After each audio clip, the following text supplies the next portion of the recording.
Hey, salut l'équipe, bonjour, c'est Alex Real pour vous servir. Nouvelle vidéo, nouveau sujet autour du Real Madrid.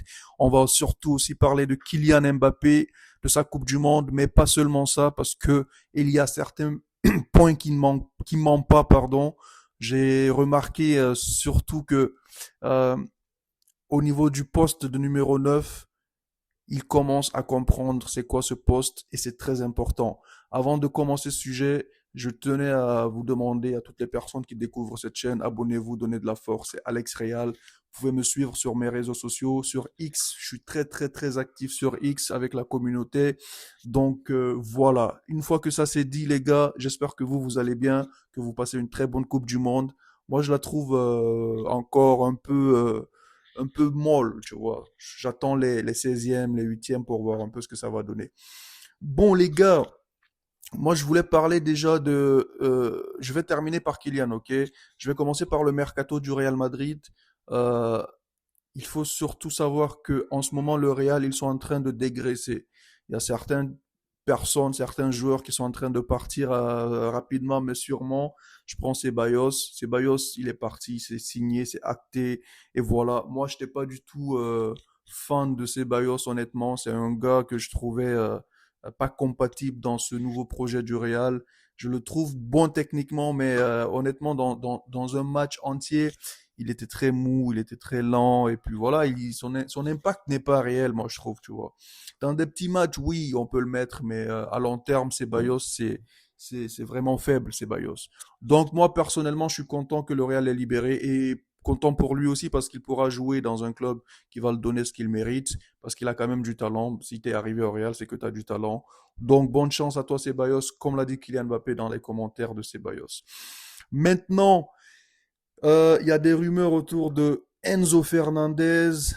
Non, avant de parler d'Enzo Fernandez, les gars, il faut savoir que Nico Paz, c'est fini, oublié. Moi, j'avais de l'espoir pour Nico Paz, mais je trouve que là, ils l'ont libéré, ils l'ont vendu à Com, tant mieux. Voilà, moi, je trouve que dans le nouveau projet, Nico Paz et Bellingham, ça se ressemble beaucoup, ils vont se marcher dessus. Il fallait faire un choix, et le choix, il a été rapidement fait. Bon, je sais pas s'il a été fait rapidement, mais en tout cas, il a été fait. Pas de Nico Paz au Real Madrid. Dommage un petit peu parce que j'aimais bien son profil. Ce qu'il faisait à Com, je regardais ses matchs. Il est vraiment talentueux, ce gamin. Mais bon, écoute, je fais confiance à Mourinho. Je fais confiance à. Ben, je fais pas encore confiance à la direction, mais je fais confiance un peu à Mourinho. Je sais pas si c'est de lui la décision, elle est venue. Mais le plus important dans ça, c'est que le Real est en train de dégraisser, tu vois. Ils sont en train de libérer les postes. On est en train de vider un petit peu l'effectif. C'est très bien parce que je trouve qu'il y avait beaucoup de joueurs qui sont là, qui sont dans ce club-là, voilà, qu'il fallait un peu laisser de la place à certains qui vont arriver. Et ça commence à être fait, c'est une très bonne nouvelle. Donc Nico Pass, c'est pas grave. Je pense que on pourra jongler avec peut-être d'autres milieux. Mais bon, euh, la rumeur Enzo Fernandez, je l'ai souvent tweeté. Je pense que ça va le faire. Ça, c'est mon point. Je peux me tromper, ok. Je peux me tromper, les gars. Mais moi, je suis une logique un petit peu, tu vois. Je regarde un peu les infos. J'ai un ami qui, mais c'est pas un journaliste, mais qui est très fouteux, qui a des contacts, tout ça. Bon, c'est pas un journaliste. Il sait pas non plus plus que, ben, peut-être un peu plus que moi dans les rumeurs et tout, mais il m'a dit, il se peut que ton club, en fait ton club, le club que je supporte, va de l'avant avec Enzo Fernandez. Après, je ne l'ai pas trop demandé pourquoi, mais bon, on verra. Mais moi, je pense que quand je fais ma logique, tu vois, je me dis que le Real, ils sont en train de vider l'effectif. Ils sont en train de faire un nouveau projet. Et dans le style de jeu de Mourinho, le gars qui s'accorde facilement à ce style de jeu au milieu, c'est Enzo Fernandez. Tu vois, on n'a pas ce joueur qui a de la grinta, tu vois. Moi, je pense que le Real a besoin de ce type de joueur. On a toujours eu ça dans le passé. On a toujours eu des joueurs mordants au milieu de terrain, qui donnaient de la voix, tu vois. On a toujours eu ce genre de joueurs-là. Et je pense que c'est important d'en avoir toujours dans l'effectif. Si on regarde un petit peu euh, les joueurs qu'on a en ce moment au milieu, Mais si tu prends juste Valverde, c'est le seul, moi je trouve, qui a cette grinta-là. Mais côté leadership, il n'a vraiment pas un leadership qu'on peut dire que c'est un bon capitaine ou quoi. Moi je trouve que Valverde d'ailleurs, je vais faire un sujet sur lui, je trouve que ce gars-là, il est très très talentueux, hein, très très talentueux, il est très fort, surtout quand il joue en latéral. Moi je trouve en latéral il est très fort, mais au milieu je le trouve pas très fort. Mis à part ses qualités, je trouve que son comportement, ça reste à désirer, tu vois. Mais Enzo Fernandez, pour revenir à lui, je pense que le Real, ils vont le tenter. Je pense qu'ils vont le tenter. Peut-être en ce moment-là, c'était pas le sujet, mais dans les jours ou semaines à venir, je suis sûr qu'on va avoir des rumeurs qui vont parler de ça, qui disent que Enzo, euh, il est courtisé par le Real et le Real va le signer. Je suis sûr qu'on va le signer. Je peux me tromper, mais j'espère qu'on va le signer. C'est un bon profil. L'équipe de France, ils sont en train de nous sortir un beau parcours. Et dans ce parcours-là, Kylian Mbappé est acteur principal, qu'on le veuille ou non. Depuis le début de la Coupe du Monde, il a aidé ses coéquipiers, il les a mis en avant pour qu'ils brillent. Et, euh, et quand il fallait marquer pour sauver son équipe, il l'a fait. Quand il fallait débloquer des situations, il l'a fait. Donc vous voyez, donc moi, aujourd'hui, j'entends certains pseudo-journalistes, youtubeurs qui disent que ouais, il a mûri, il commence à comprendre, nanani, nanana. Moi, je suis pas d'accord avec ça. Pourquoi je dis ça? C'est parce que déjà, Kylian, c'est le meilleur passeur de l'équipe de France. Depuis longtemps, il fait des passes D. C'est le meilleur buteur. Depuis longtemps, il marque jusqu'à maintenant. C'est juste que ce qui s'est passé au PSG politiquement avec la présidence, tout ça, ça a tellement nui à son image que les gens ont oublié tout ce qu'il faisait en équipe de France, qu'il a fait même pour le PSG. Ok? Donc les gens, ils oublient très très vite. Culture de l'instant, tout simplement. Il l'a même dit lui-même, ok? C'est la culture de l'instant.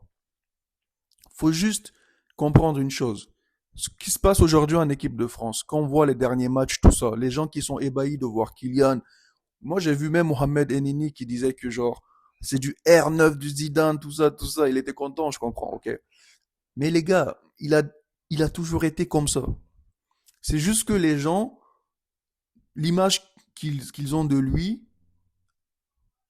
euh, leur permet pas d'aller plus loin pour voir ce qu'il a déjà fait, tu vois. Moi, je vous invite à aller voir tapez juste sur YouTube Kylian passe des. Je sais pas comment vous allez écrire ça, mais checkez ça, vous allez voir un petit peu ce qu'il a fait en équipe de France, hein, au PSG, tout ça. Il sait le faire. Maintenant, il y a un point important que vous devez savoir. Kylian, ça fait juste 2 ans ou 2 ans et demi, je pense qu'il joue neuf. Donc ça veut dire quoi? Ça veut dire que lui, son poste de base, c'est ailier droit, ailier gauche, ou faux neuf. Il tourne autour de l'attaquant. Et ça fait 2 ans, il joue ce poste-là. Donc, ça aurait été un autre joueur. On l'aurait pardonné ou on l'aurait euh, excusé, tu vois. Ou on l'aurait donné du temps pour s'apprivoiser de ce poste-là, pour jouer, pour comprendre. Mais ce gars, on a, les gens vont dire que c'est lui qui veut plus jouer ailier ou non. Non, non, non. Écoutez quand on lui pose cette question en interview. Où est-ce que vous aimez jouer? Il te dit, lui, il joue partout. Tant il dit souvent en interview que lui, tant qu'il est titulaire, il est content. Il veut juste être sur le terrain. Même moi, à gauche, à droite, dans l'axe, il va jouer. En 10, il va jouer. C'est juste que les gens, ils écoutent pas. Et quand vous regardez les matchs de l'équipe de France, même en ce moment, Kylian, il n'est pas fixe un neuf. Dembouz rentre des fois dans l'axe, mais dans des phases défensives, Dembouz prend son poste, Mbappé prend son poste qu'on lui a imposé, et Olysée pareil, et les autres pareil, Doué pareil, ou Barcola. Mais dans les phases offensives, il y a des permutations, mais incroyables. C'est ce qui fait la force de l'équipe de France. C'est que les défenseurs ne savent pas si Dembélé va prendre l'axe, si Mbappé va prendre le côté, si Olysée va rentrer aussi dans l'axe. Tu vois, ça s'appelle de... Comme, j'oublie tout le temps le terme là. C'est de l'alchimie, c'est le mouvement, tu vois. Il faut, oh mon Dieu, j'oublie le terme là, mais bon, bref. Vous comprenez ce que je veux dire? C'est l'animation. Voilà. C'est ce qu'on appelle l'animation offensive. Quand vous prenez même le PSG, vous prenez le PSG parce que je prends le PSG parce qu'en ce moment, c'est le club, le meilleur club du monde. Ok, c'est le meilleur club du monde. Donc, si vous regardez comment il joue, c'est de l'animation offensive. Dembélé, tu le vois à droite, il vient en vitesse dans l'axe. Des fois, Varane aussi pareil. Tu vois, pareil. C'est de l'animation.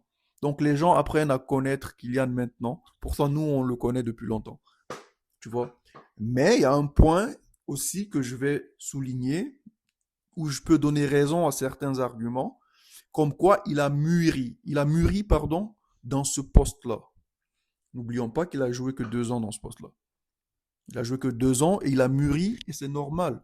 Parce que les gens qui découvrent, mais aujourd'hui, moi-même quand je regarde Kylian jouer, je sens qu'il a un nouveau background football au niveau de ce poste. Tu vois? Mais ça a commencé à se remarquer peut-être il y a un an. Moi, je voyais Kylian au Real où il joue dans l'axe, il fait des passes en profondeur pour Vini, ou des fois Vini, où il n'était pas en forme, il manquait toutes les passes qu'on lui donnait, tu vois. Donc, il a déjà fait ça. Mais c'est juste que ça se perfectionne. J'ai l'impression qu'il a perfectionné son. Il a compris le rôle du neuf. Mais comprenez aussi que ça ne sera pas un neuf comme vous le voyez à Land, tout ça. C'est un neuf polyvalent qui sait jouer côté droit, gauche, dans l'axe et qui va toujours chercher le bon placement pour combiner. Et on va parler maintenant de ce que le Real Madrid prévoit faire avec ce nouveau Kylian, les gars. Ils ont compris les points forts de Kylian. Ne pensez pas que pendant la Coupe du Monde, là, les dirigeants du Real, le coach Mourinho, ses assistants, tout ça, ils sont en train de suivre la Coupe du Monde. Et dites-vous que ces gars-là, ils observent Kylian parce que c'est la méga star du Real. Et ils vont tout faire. Ok, ils vont tout faire. J'allais dire ils vont tout faire pour le satisfaire, mais c'est pas ce que je sais pas ce qu'ils vont faire. Ce que je veux dire, c'est que ils savent que il est attendu au tournant. S'il performe, il prouve que tout ce qu'il a demandé au Real, par exemple, euh, il- c'est un polyvalent, il aime jouer dans l'axe. Il n'a pas demandé concrètement, mais sur le terrain, il impose son style de jeu. Et il prouve qu'en équipe de France, quand tu as un bon passeur ou tu as des bons passeurs, tu as des ailiers qui sont dans l'animation offensive, qui ne sont pas collés sur une ligne, comme le fait Vini même au Brésil, Vini le fait souvent, il se colle à la ligne ou au Real. Mais c'est-à-dire, tu as des ailiers qui sont animés par l'axe, mais Vini commence à le faire maintenant. Vini, il commence à rentrer dans l'axe, il commence à jouer un peu faux neuf, tout ça, c'est bien. Et ça peut matcher avec Kylian, moi, je trouve. Parce que Kylian, comme ça, il peut prendre le côté de Vini, Vini va dans l'axe, Vini va marquer. Ils vont tous être des buteurs, tu vois, ils vont tous marquer. Et c'est ce qu'on demande. Moi, honnêtement, si Vini a 25 buts, Kylian a 25 buts, je suis content, les gars. On gagne et c'est le plus important. Mais il faut juste que les gars se disent, ce poste-là, c'est pas un poste que je bloque, tu vois. Il faut que Vini a compris ça, je pense. Parce que les derniers matchs du Real, je voyais beaucoup Vini permuter avec Kylian, il essayait de marquer tout ça aussi. Et ça, je pense qu'il a compris. Et ça a pris du temps. Parce que Vini, il faut pas oublier aussi qu'il a son histoire avec le Real et ça va pas être facile pour qu'il comprenne qu'il doit changer un peu son jeu. Mais ça commence à matcher et ça va fonctionner, je suis sûr et certain, ça va commencer à fonctionner. Le seul problème où moi j'ai encore un peu de doute, c'est comment Bellingham va se positionner. Parce que lui, je suis l'équipe d'Angleterre, je trouve quand même qu'en équipe d'Angleterre, il est moins amené dans l'axe. Il est plus devant la surface, il fait des petites passes pour les ailiers, tout ça. Et quand il y a des coups de pied arrêtés, il monte et tout ça. On verra. Mais pour le moment, je suis très content des Madrilènes, les gars, en Coupe du Monde. Et j'espère juste que on va renforcer le milieu. Moi, c'est ça, c'est ma crainte, c'est le milieu. Parce que quand on arrive à garder le ballon, moi je pense même quand on arrive à garder le ballon, même les défenseurs qu'on a en ce moment, ils vont être très forts. C'est parce qu'on n'arrive pas à garder le ballon. Arda tout seul, ça suffit pas pour garder le ballon. Donc c'est ça. Bon les gars, dites-moi ce que vous en pensez dans les commentaires. Moi je pense que euh, la saison prochaine, le Real Madrid, ils vont avoir une identité. On aura philosophie de jeu l'année prochaine, je suis sûr et certain. Et, euh, et voilà, on va donner du temps au coach cette fois-ci. Et le Real, il donne pas les pleins pouvoirs au coach. Mais avec Mourinho, il y a une histoire. Il a prouvé qu'il sait bâtir une équipe. Que même quand il est parti, l'équipe qu'il a bâtie ont remporté des trophées derrière. Et on va lui faire confiance. Et cette fois-ci, je pense que ça va marcher. Et Mourinho, il a très confiance à l'effectif qu'il est en train de bâtir. Et ils ont compris que pour jouer avec Kylian, tout ça, il y a une façon de le faire. Et Mourinho, il va trouver la formule. Avec cette Coupe du Monde, ils vont apprendre beaucoup de choses. Bon, les gars, c'était tout pour moi. Dites-moi ce que vous en pensez dans les commentaires. Et surtout, moi, je dis pas que c'est le Real de Kylian ou quoi, les gars. C'est juste que quand tu ramènes le meilleur joueur du monde, pour moi, hein, voilà, faut savoir l'adapter. Messi, quand il est au Barça, il y a une façon, je compare pas, hein, mais je veux dire, il y a une façon que le Barça joue. Quand tu amènes CR7, il y a une façon que tu joues avec CR7. Et voilà, ainsi de suite, c'est comme ça. C'est comme ça. Bon, les gars, je pense que j'ai fait un peu le tour de ce que je voulais dire. C'était à chaud, j'avais envie de parler de ça rapidement. Là, je vais aller regarder le match de l'Argentine. Bon, c'est tout pour moi. Pour toi qui découvre cette chaîne, les gars, abonne-toi, c'est Alex Real. On fera des débriefs toute la saison, les gars. On va parler du Real Madrid, une nouvelle chaîne. Et surtout, pas de haineux. On est peace and love. Abonne-toi et partage. Allez, ciao. Bonsoir.